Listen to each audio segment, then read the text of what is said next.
Ukifanya angalau mara 4 kwa wiki huwa inasaidia. Wanawake ambao wanashiriki tendo ndoa zaidi mara 4 kwa wiki hawazeeki. Na ndio maana wanawake ambao wameolewa ni wazuri zaidi kuliko wanawake ambao hawajaolewa. Upande wa muonekano. Kwa sababu kwa sababu ya faida ya tendo la ndoa kwa watu wote wa pande zote mbili. Lakini pia kuna watu wengine pia wanakuwa shida za ngozi, wanakuwa na minyoo. Watu wengine mna matatizo ya ngozi kwa sababu mnakuwa mna minyoo. Sasa kama una shida ya minyoo, usipotibu hiyo minyoo yako, ukatibu hapa nje, inaweza pia ikawa kipengele kwako. Ndio maana washauri pia wanawake, nimeshauri wanawake ambao mnapaka makeup, mjipake unga mkaa. Nachukua ule mkaa unausaga afu na ule unga wake unakuwa unajipaka usoni. Ni nzuri sana kwa afya ya ngozi. Unajua mkaa, mkaa ni carbon, huwa unasaidia kuondoa sumu. Sumu ziwe ndani ya mwili au nje ya mwili.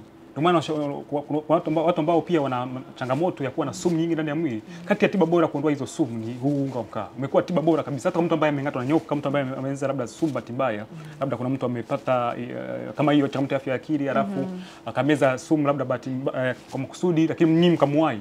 Kati ya tiba nzuri ya kuweza kumsaidia huyu mtu akapona haraka ni kutumia unga wa mkaa, kwa sababu mkaa ni carbon, na carbon ni kazi ya carbon kubwa ni kupambana na sumu. Kwa hiyo kusaidia kwa vizuri kwa muda mfupi kabisa.